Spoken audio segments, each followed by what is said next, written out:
통일교 측으로부터 금품 청탁을 받은 혐의로 구속 기소된 김건희 여사가 건진 법사로부터 명품 가방을 받은 사실을 처음으로 인정했습니다.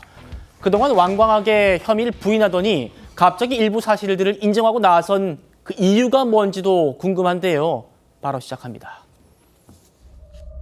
국민 여러분께 저같이 아무것도 아닌 사람이 이렇게 심려를 끼쳐서 진심으로 죄송합니다. 국민에게 더 하실 말씀 없으십니까? 추가 질문은 나중에. 죄송합니다. 명품 목걸이와 명품백은 왜 받으신 거예요? 오늘 법정에서 직접 발언하셨습니까? 서희건설 회장이 목걸이 전달했다는 자소서 냈는데 어떤 입장이세요? 혐의 3가지 여전히 모두 부인하신 입장이십니까? 가방 시계 안 받았다는 입장이신가요? 국민들에게 하실 말씀 없으십니까?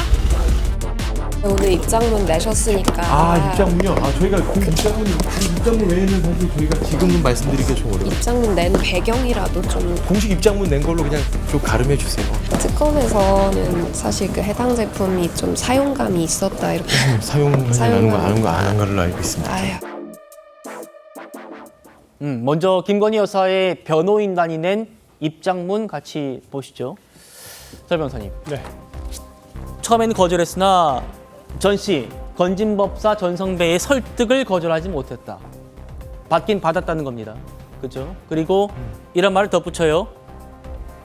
해당 선물들, 명품 가방들 사용한 적 없고 전 씨에게 모두 돌려줬다. 변호사로 보시기에 오늘 변호인단의 이 입장문 어떻게 좀 해석되십니까? 아마 저는 입장 변화가 있었던 데는 지난번에 전성배 씨의 진술의 변화가 있었던 부분이 굉장히 크게 작용했다고 보입니다.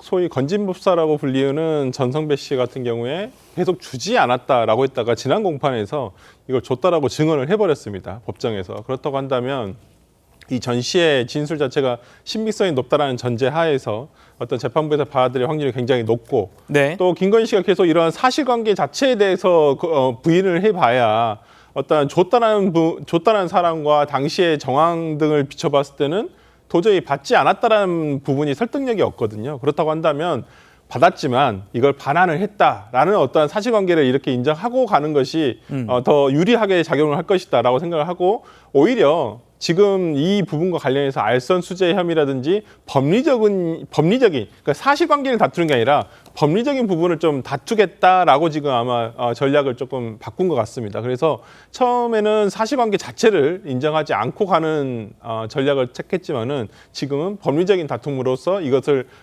변경을 해보겠다라는 것으로 좀 보입니다. 예, 여태껏 받은 적이 없다고 부인을 했다가 갑자기 오늘 와서 명품 가방 받긴 받았다 이렇게 자백을 했달까요? 그 이유가 뭘까?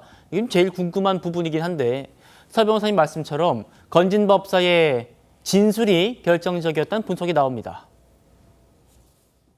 사무실 안에서 김건희 여사랑 마주친 적 있으세요?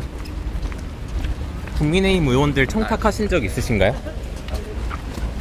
서희건설의 사무실은 왜 드신 건가요? 좀 그만 좀 합시다. 명품들은 혹시 어디서 잃어버리신 거예요? 잃어버리고 나서 통일교에는 뭐라고 하셨나요? 이거. 구속 피할 수 없다고 생각하신 게 뭐예요? 본인 때문에 고초 겪고 있다는 분들이 어떤 분들 말씀하시는 거예요? 통일교 청탁 알선 혐의 인정하시나요? 구속영장 심사 포기한 이유가 뭔가요?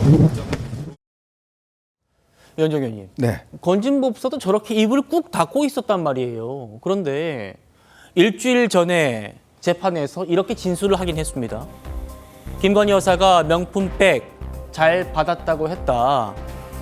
처음에는 꺼리면서 받았는데 3번에 걸쳐 건넸기 때문에 받았다 라고 했는데 아니, 그렇다고 갑자기 이렇게 말했다고 오늘 입장문 내고 명품백 받았다고 시인을 할까요? 왜 이유가 뭐라고 보세요? 결국 재수의 딜레마에 빠져 있는 것 같습니다. 결국 이제 혐의라는 게 지금 본인이 버렸다 하지만 결국 이제 본인이 받은 걸로 되잖아요. 근데 문제는 이제 본인이 그냥 전달한 사람으로 되면 앞으로 어떤 형량이나 이런 데 있어서 크게 이제 본인한테 유리하게 될 수가 있겠죠. 예. 이제 그런 면에서 아마 전성배 씨가 이제 재판이 진행되면서 결국 이제 좀 진실을 이야기를 하는 거 아닌가 하는 생각이 들어요. 왜냐하면 이제는 누군가가 이제는 뭐 서로 간에 뭔가 덮어줄 이유가 거의 상실한 상황입니다. 사실은 뭐 처음에 수사가 되기 전에는 서로 이해관계가 있고 하기 때문에 서로 덮어주기 위해서 자기가 뭐 주지 않았다, 또 뭐 자기가 버렸다, 뭐 등등 하지만 이제 명백한 이제 법정에서 어떤 형량으로 이제 본인들이 이제 이 피해를 받아야 될 그런 상황이지 않겠습니까? 예. 이제 그런 상황 속에 진실을 이야기할 수밖에 없고, 김건희 씨 같은 경우도 보면 지금 일단 백은 인정했지만 목걸이는 또 인정하지 않았어요. 예. 그럼 최근에 이제 아마 본인이 구속 집행정지 심사가 있잖아요.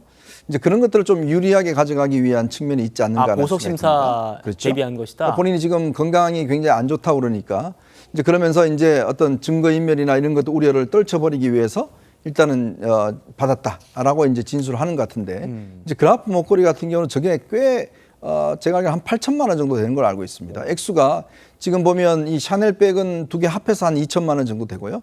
이 그라프 목걸이는 한 8천만 원, 액수가 꽤 높기 때문에 이 부분은 좀 빼고 한쪽은 인정하고 한쪽은 인정하지 않는 뭐 그러한 전략을 쓰는 것 같습니다. 예. 그런 것들을 하지만 그러나 모르겠습니다. 이게 뭐 일단 지금 전성배 씨는 줬다는 거고 본인은 받지 않았다는 거고, 그러니까 목걸이 부분은 여전히 이제 남아 있지만 아마 법원 입장에서 보면 이렇게 진술이 바뀌는 것은 신뢰성을 일단 떨어뜨린 거거든요. 진술 자체를. 그렇게 되면 그라프 목걸이도 받았다는 것이 인정되는 쪽으로 가지 않겠나, 뭐 그런 예상을 해봅니다. 김 여사 측 입장 계속 보겠습니다. 이현정 의원님 말씀하신 부분이 여기 나옵니다. 특검이 주장하는 청탁은 김 여사에게 전달된 적이 없다. 청탁은 없었다. 명품 가방은 받았지만 청탁은 없었다라는 부분. 그리고 지금 그라프 목걸이 수천만 원에 달한다는 그라프 목걸이든 받은 적이 없다. 명품 가방은 받았지만 목걸이는 받지 않았다. 조기현 부위원장님, 이렇게 지금 얘기하고 나선 거, 특검이 알선수재죄를 구성해 놓지 않았습니까? 네. 그 알선수재죄에 해당하지 않는다라는 얘기를 하고 싶은 것 같은데요. 그렇죠. 알선수재죄는 공무원의 직무와 관련성이 있어야 되고요. 이 대가, 청탁에 대해서 알선하는 행위가 있어야 됩니다. 그런데 지금 김건희 여사 측이 주장하는 것은 통일교의 현안이 전달되지 않았다는 겁니다. 지금 특검이 보고 있는 것은 이 캄보디아 ODA 사업이라든가 YTN 인수라든가 구체적으로 당시 통일교가 해결해야 될 몇 가지 현안이 있었고, 그것을 건진을 매개로 해서 김건희를 통해서 그 문제를 해결하겠다는 의도로 접근했고, 그러기 위해서 전달된 금품이었다라고 보는 것이죠. 그 관련된 진술들이 아마 확보가 돼 있을 겁니다. 근데 김건희 여사는 이제 본인이 공무원의 신분은 일단 아니잖아요.